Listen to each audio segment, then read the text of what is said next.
Selamat datang di Warisan Sejarah. Dalam episode kali ini, kita memasuki kisah unik dari seorang sahabat yang tidak dikenal karena keberanian pedang atau keluasan ilmunya, tetapi karena ketulusan tawa yang dibawanya. Judul episode ini, Nu'aiman bin Amr, sahabat Nabi yang selalu membuat Rasulullah tertawa. Di balik nama-nama besar para sahabat, ada sosok sederhana yang kehadirannya menjadi pelipur lelah bagi umat. Dialah Nu'aiman, seorang lelaki Ansyar yang gurunya adalah kasih sayang Nabi, dan bahasanya adalah kebahagiaan. Dari gurun yang keras, dari perjuangan yang berat, ia mengajarkan sesuatu yang jarang dibahas di mimbar, bahwa Islam juga turun membawa kehangatan, senyum, dan rahmat yang membuat jiwa merasa dekat. Kita akan menelusuri perjalanan hidupnya, bukan sekadar sebagai catatan sejarah, tetapi sebagai cermin tentang bagaimana seorang hamba sederhana bisa begitu dicintai oleh Rasulullah SAW. Karena di balik tawa yang ringan, tersimpan cahaya yang mendalam. Inilah Warisan Sejarah.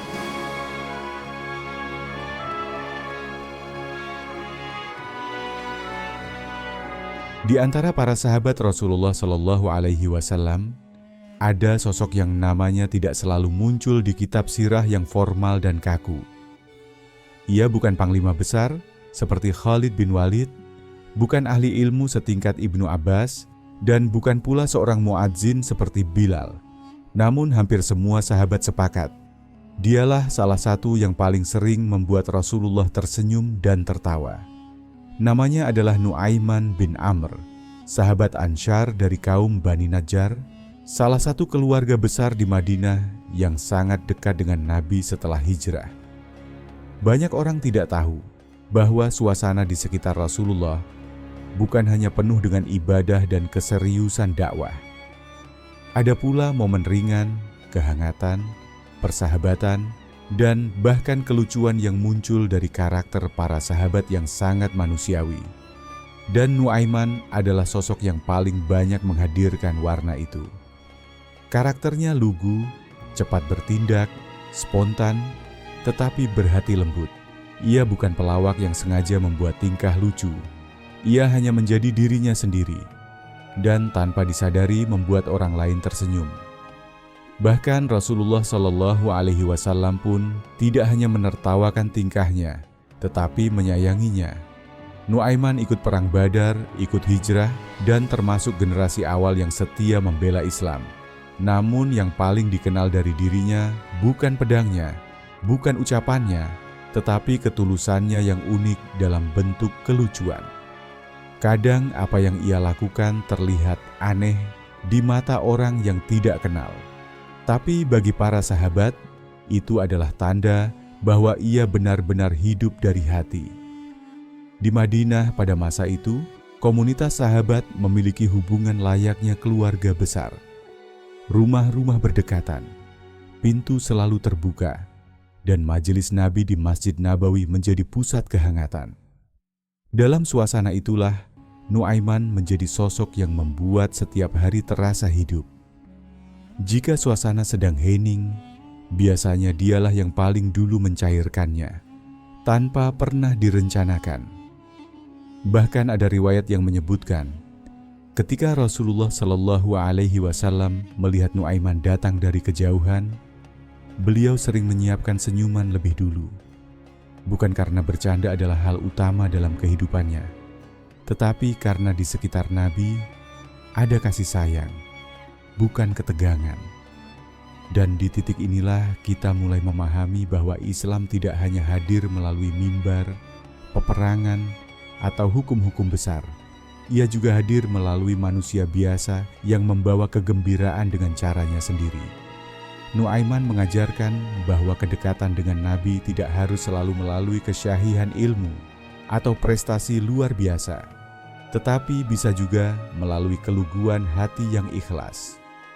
Bayangkan suasana Madinah, udara hangat sore hari, para sahabat duduk di halaman masjid. Nabi SAW berada di tengah-tengah mereka. Lalu tiba-tiba Nu'aiman lewat dengan ekspresi polosnya. dan semua orang sudah tahu sesuatu akan terjadi, walau mereka belum tahu apa. Dan itulah awal dari banyak kisah yang masih diceritakan hingga hari ini. Refleksi kecil. Kadang yang membuat kita dekat dengan kebaikan bukanlah selalu kesempurnaan. Justru seringkali ketulusan yang polos dan wajah yang membawa senyumlah yang membuat seorang hamba dicintai Allah dan Rasul-Nya. Nuaiman bukan hanya sahabat lucu. Ia adalah pelajaran bahwa Islam itu manusiawi, hangat, dan ramah. Dan bahwa kebahagiaan pun adalah bagian dari dakwah. Setelah hijrah, kehidupan di Madinah berjalan hangat dan penuh kebersamaan. Para sahabat tinggal saling berdekatan, makan bersama, bekerja bersama, bahkan saling memperhatikan kebutuhan satu sama lain. Di tengah keakraban itu, Nuaiman selalu menjadi warna yang membuat majelis terasa hidup. Orang-orang merasa bahwa bila Nuaiman hadir, pasti ada saja kejadian yang tak terduga, namun justru mempererat persaudaraan. Suatu hari, datanglah seorang pedagang dari luar Madinah membawa barang-barang dagangan. Seperti kebiasaan para sahabat, mereka mempersilahkan pedagang itu singgah di sekitar masjid untuk beristirahat. Di saat semua orang sedang berbincang-bincang, Nuaiman mendekatinya dengan wajah serius. Sesuatu yang membuat beberapa sahabat sudah mulai saling menoleh, seolah berkata dalam hati, "Ini pasti akan ada ceritanya." Nuaiman melihat seekor unta yang dibawa pedagang itu. Ia penasaran, lalu bertanya harga dan kualitasnya. Pedagang itu menjawab ramah, mengira bahwa Nuaiman adalah calon pembeli. Namun yang menarik, Nuaiman tidak tampak seperti sedang benar-benar berniat membeli. Ia hanya mengangguk-angguk sambil mengamati, seakan-akan sedang menyusun sesuatu di kepalanya. Tak lama kemudian, pedagang itu melihat Nuaiman pergi meninggalkan tempat tersebut. Ia mengira percakapan sudah selesai. Tapi beberapa saat setelah itu, Nuaiman kembali, kali ini bersama sahabat yang lain, dan ia menunjuk pedagang unta itu sambil berkata kepada temannya dengan penuh keyakinan, "Ini hadiah untuk Rasulullah, pilih yang paling bagus." Pedagang pun senang. Ia mengira benar-benar ada seseorang yang ingin memberikan hadiah besar untuk Nabi. Sementara sahabat yang diajak Nuaiman hanya mengangguk, mengira semua urusannya sudah beres. Setelah unta dipilih dan diikat, pedagang pun berkata pelan, "Pembayarannya?" Barulah sahabat itu tersadar dan menyadari sesuatu. Nuaiman belum membayar apapun. Saat itu pula semua sahabat melihat ke arah Nuaiman, yang justru sudah berdiri agak jauh sambil tersenyum kecil, seperti seseorang yang tahu dirinya akan segera dipanggil. Kabar itu akhirnya sampai kepada Rasulullah SAW. Para sahabat membawa pedagang itu menemui beliau. Dan disinilah bagian yang sering disalahpahami oleh orang yang hanya melihat sepintas. Rasulullah tidak marah, tidak menghardik, tidak menegur dengan keras. Justru beliau tersenyum terlebih dahulu sebelum menanyakan apa yang terjadi. Saat Nabi SAW bertanya dengan lembut, "Wahai Nuaiman, apa maksudmu dengan ini?" Nuaiman menjawab polos, "Wahai Rasulullah, aku ingin engkau memiliki unta yang baik. Aku tahu engkau pasti mau membayarnya." Jawaban itu membuat sahabat lain menundukkan kepala, menahan tawa. Karena hanya Nuaiman yang bisa mengatakan hal selugu itu di hadapan Nabi. Pada akhirnya Rasulullah membayar unta tersebut dan tetap menunjukkan kasih sayang. Peristiwa itu membuat semua orang tersenyum. Bukan hanya karena kelucuannya, tetapi karena betapa hangatnya cara Nabi menjaga perasaan setiap orang, termasuk seorang pedagang asing yang tidak tahu apa-apa tentang sifat khas Nuaiman. Dan sejak hari itu, para sahabat semakin hafal. Bila Nuaiman sudah mulai bicara dengan wajah serius, biasanya itu adalah awal dari kisah yang takkan dilupakan. Refleksi dari bagian ini, kadang ada orang yang hadir bukan untuk menjadi paling hebat, tetapi untuk menjadi yang paling menghidupkan suasana. Dan kasih sayang Nabi menunjukkan kepada kita bahwa dalam Islam, Tawa yang jujur dan tulus pun adalah bentuk rahmat, selama tidak menyakiti dan niatnya adalah kebaikan.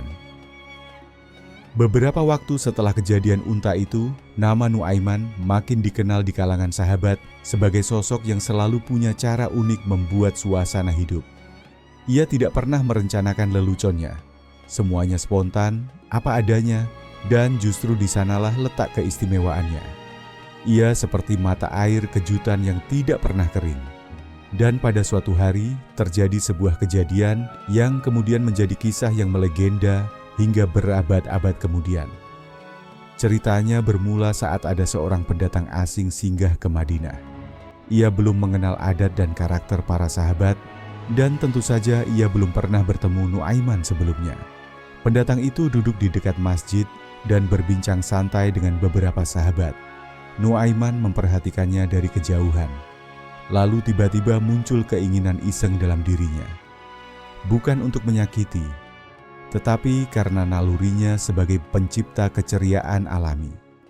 Ia mendekati pendatang itu dengan ramah, menanyakan kabar dan keperluannya datang ke Madinah. Pendatang itu menjawab bahwa ia sedang mencari tempat tinggal dan ingin bekerja di kota baru ini.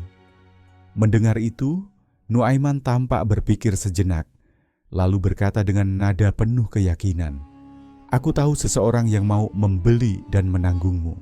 Ia orang paling dermawan di kota ini, engkau akan diperlakukan dengan baik." Pendatang itu tersenyum senang. Ia tidak tahu sama sekali bahwa ini hanyalah awal dari kejutan besar. Nuaiman pun mengajak orang itu berjalan menuju rumah Rasulullah Shallallahu Alaihi Wasallam. Namun dalam perjalanan, Nuaiman memperingatkannya sambil tersenyum halus. "Nanti jika orang yang aku maksud berkata tidak, jangan percaya. Ia hanya merasa malu. Tetaplah katakan bahwa engkau ingin menjadi miliknya." Pendatang itu mengangguk polos, menyangka bahwa itu adalah semacam adab tawar-menawar di Madinah. Dan sesampainya di rumah Nabi Shallallahu Alaihi Wasallam, ia mengetuk pintu lalu berkata, "Wahai Rasulullah, aku telah dibeli untuk engkau." Para sahabat yang melihat kejadian itu nyaris tidak mampu menahan tawa. Mereka menutup mulut, menunduk, dan sebagian berpaling agar tidak terlihat. Rasulullah tersenyum, lalu bersabda dengan lembut, "Siapa yang mengatakan engkau denganku?" Orang itu menjawab lugas, "Nuaiman yang menunjukkan kepadaku." Pada saat itu beberapa sahabat sudah mulai saling pandang. Sebagian menggeleng kecil, sebagian memegangi dada, menahan tawa agar tidak pecah di depan tamu. Rasulullah Shallallahu Alaihi Wasallam memanggil Nuaiman dengan senyuman sabar, dan ketika beliau menanyakan alasan di balik perbuatannya, Nuaiman menjawab dengan kejujuran polos yang khas, "Wahai Rasulullah, aku lihat ia tidak punya siapa-siapa. Aku ingin agar ia mendapat tuan terbaik yang bisa membimbingnya, dan tidak ada yang lebih mulia darimu." Jawaban itu sederhana, tapi indah. Di balik kejailannya, ternyata ada kepedulian.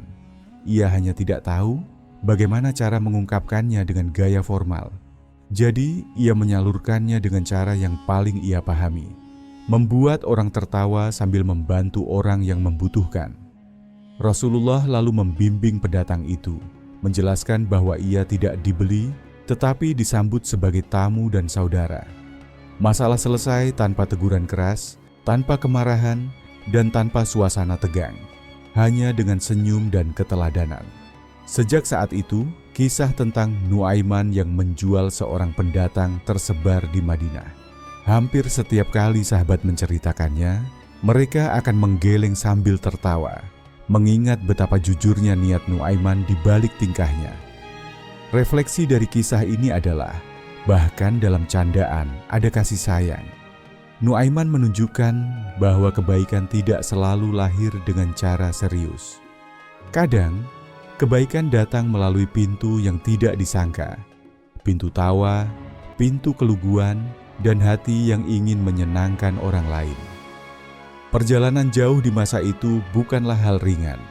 Gurun luas, udara panas, bekal yang terbatas, dan perjalanan berhari-hari sering membuat tubuh lelah dan suasana menjadi sunyi. Namun justru dalam momen seperti itu, kehadiran orang seperti Nuaiman terasa paling berarti. Ia tidak pandai berkhutbah, tidak selalu berada di barisan depan pasukan, tetapi ia memiliki satu kemampuan lain yang Allah tanamkan dalam dirinya, menjaga hati tetap gembira. Suatu ketika, para sahabat sedang melakukan perjalanan bersama Rasulullah Shallallahu Alaihi Wasallam.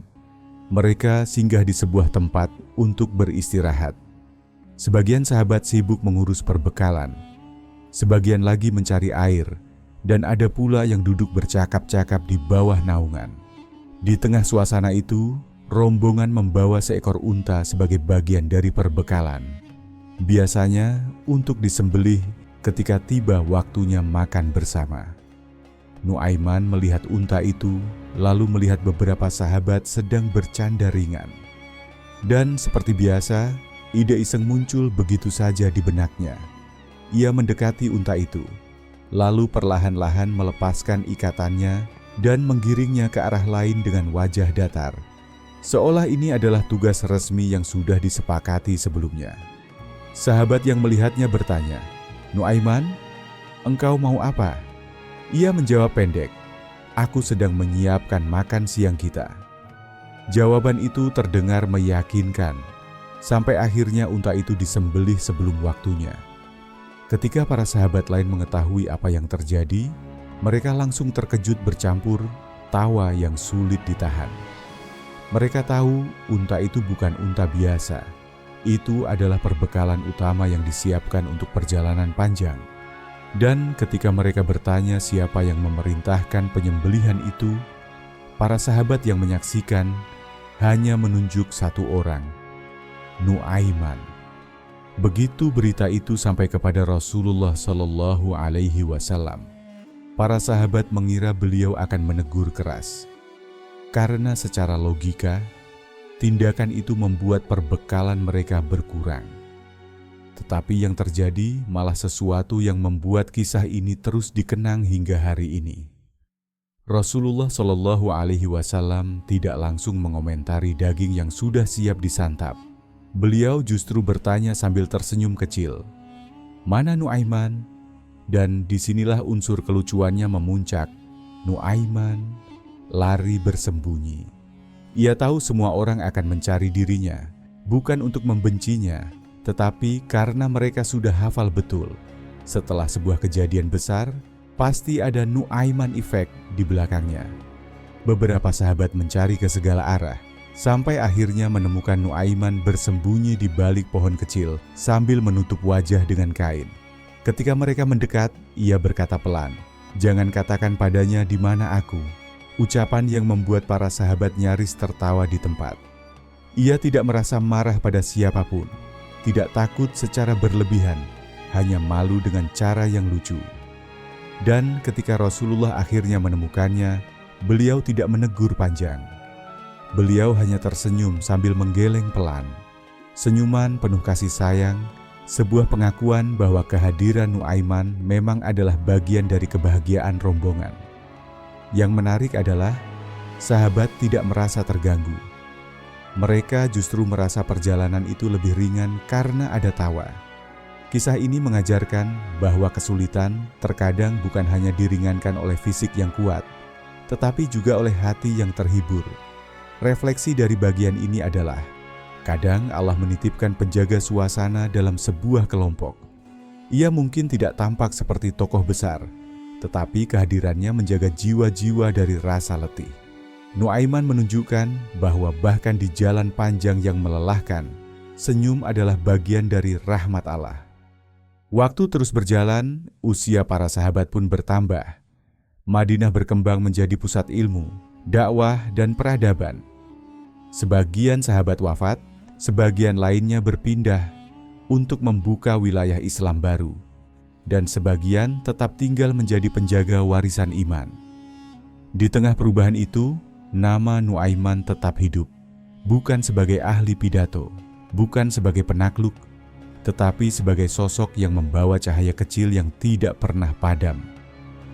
Meski dikenal dengan kelucuannya, Hampir semua riwayat menyebutkan bahwa Nuaiman memiliki hati yang lembut dan cinta yang dalam kepada Rasulullah Sallallahu Alaihi Wasallam.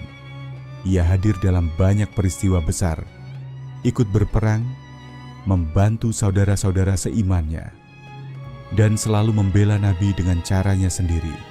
Tetapi yang paling diingat dari dirinya bukanlah apa yang ia lakukan dengan tangan, melainkan apa yang ia hadirkan kepada jiwa orang-orang di sekitarnya. Para sahabat sering berkata bahwa majelis terasa berbeda ketika Nuaiman tidak hadir. Ada ruang hening yang seakan menunggu kehadiran seseorang yang bisa mencairkannya. Dan setelah Rasulullah Shallallahu Alaihi Wasallam wafat, beberapa sahabat pernah menangis hanya karena tiba-tiba teringat candaan Nuaiman. Bukan karena rindu pada kelucuannya saja, tetapi karena mereka rindu masa-masa ketika Nabi masih tersenyum melihatnya. Salah satu sahabat pernah berkata, "Jika engkau melihat bagaimana Rasulullah tersenyum kepada Nuaiman, engkau akan tahu betapa luasnya kasih sayang beliau kepada umatnya." Dan itu benar adanya. Dalam setiap kisah Nuaiman, kita menemukan dua pelajaran besar, bahwa Nabi mendidik umat dengan kelembutan, dan bahwa kejujuran hati lebih luhur daripada kesempurnaan tingkah laku. Seiring bertambah usia, Nuaiman menjadi lebih tenang, namun tidak kehilangan sisi cerianya. Para tabi'in, generasi setelah sahabat, mendengar banyak kisah tentangnya, dan mereka sering meminta sahabat-sahabat senior untuk menceritakannya kembali. Setiap kali kisah itu dibacakan, para pendengar tersenyum. Sebagian bahkan meneteskan air mata, sebab mereka membayangkan bagaimana Nabi memandang seseorang bukan dari penampilan lahiriah, tetapi dari hatinya. Ketika Nuaiman memasuki usia lanjut, ia tetap mencintai masjid, tetap dekat dengan para sahabat, dan tetap menjaga kebiasaan sederhana, menghadirkan keringanan di tengah suasana. Ia tidak pernah berubah menjadi sosok yang kaku meski usia menua. Ia tetap apa adanya, dan justru disitulah letak kemuliaannya. Ada riwayat yang menyebutkan bahwa sebelum wafat, Nuaiman banyak menghabiskan waktunya di sekitar masjid, seolah ingin mengulang kenangan bersama Rasulullah Shallallahu Alaihi Wasallam. Bukan untuk dikenang sebagai pahlawan besar, tetapi sebagai seorang sahabat yang pernah membuat Rasulullah tertawa, dan siapapun yang membuat Nabi tersenyum telah mengambil tempat mulia di hatinya. Ketika berita wafatnya sampai kepada sahabat lain, mereka tidak hanya mengatakan, "Nuaiman telah pergi," tetapi yang banyak diucapkan adalah, Madinah kehilangan salah satu sumber kegembiraannya. Refleksi dari bagian ini adalah, ketika seseorang hidup dengan hati yang jujur, ia meninggalkan kesan bukan pada dinding-dinding kota, tetapi pada jiwa manusia. Nuaiman tidak menyibukkan diri untuk menjadi yang termasyhur, tetapi Allah memuliakannya dengan cara yang paling indah. Ia dikenang karena membawa kebahagiaan. Tidak semua orang ditakdirkan menjadi pemimpin besar. Tidak semua orang dikaruniai ilmu setinggi langit. Tidak semua manusia lahir sebagai sosok yang meninggalkan jejak melalui gagasan atau karya besar. Namun kisah Nuaiman mengajarkan bahwa ada bentuk kemuliaan lain, menjadi alasan hati orang lain terasa ringan. Dan itu pun dihitung sebagai ibadah yang indah di sisi Allah. Bila kita menoleh ke belakang dan melihat seluruh perjalanan hidupnya, kita menyadari bahwa kehadiran Nuaiman bukan kebetulan.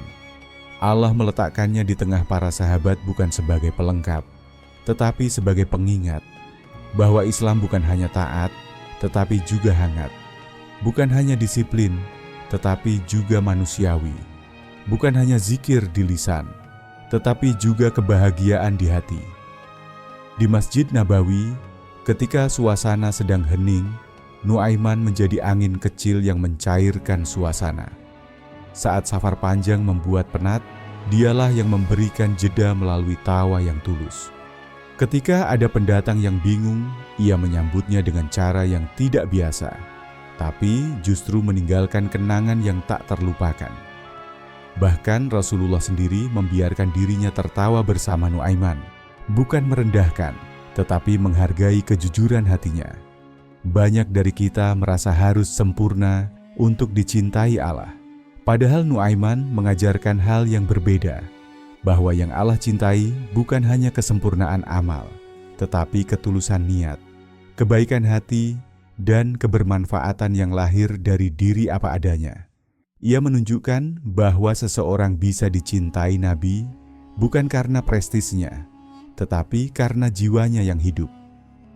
Bila kita tarik ke kehidupan hari ini, mungkin banyak orang yang merasa kecil karena bukan ustaz, bukan guru besar, bukan tokoh terkenal, atau bukan pemegang gelar apapun.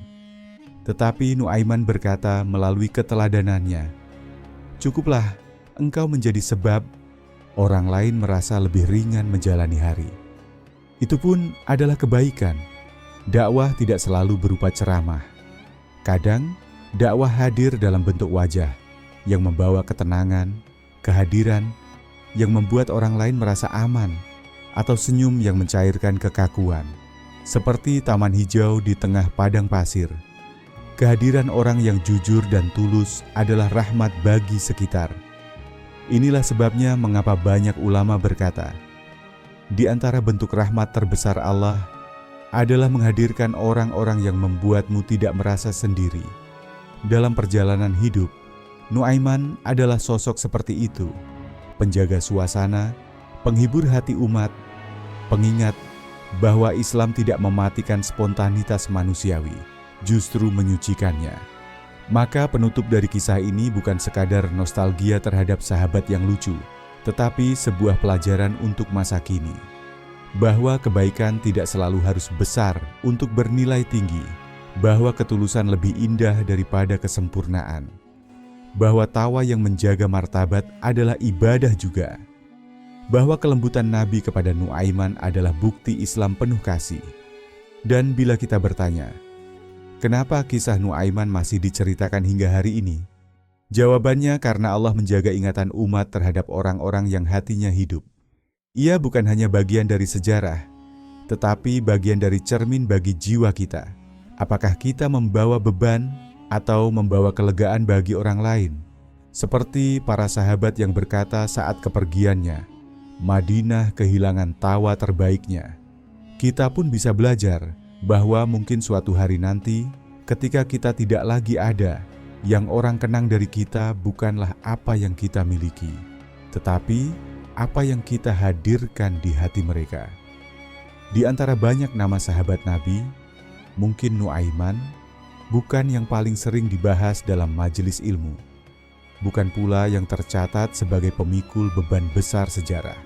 Namun justru dari kesederhanaannya, kita belajar sesuatu yang jarang diajarkan secara langsung, bahwa jalan menuju cinta Rasulullah tidak selalu harus melalui hal-hal besar, tetapi melalui hati yang tetap jernih dan hidup. Nuaiman mengingatkan kita bahwa iman bukan hanya berdiri dalam keheningan malam, tetapi juga hadir dalam tawa yang menjaga kehormatan, dalam keramahan yang membuat orang merasa diterima, dan dalam kehadiran yang menguatkan tanpa harus berbicara banyak. Ada orang yang kehadirannya menjadi cahaya di sekelilingnya, bukan karena ia sempurna, tetapi karena ia tulus. Sebagaimana Rasulullah tersenyum setiap kali melihat Nuaiman, kita pun belajar bahwa agama ini turun bukan hanya untuk meluruskan perintah, tetapi juga untuk melembutkan jiwa. Dan selama kita menjaga hati tetap ringan, jujur, dan bersih, insya Allah jejak kebaikan kita pun tidak akan hilang, meski sederhana. Karena pada akhirnya, bukan seberapa besar kau dikenang yang menentukan, tetapi seberapa hangat engkau pernah menghidupkan hati orang lain.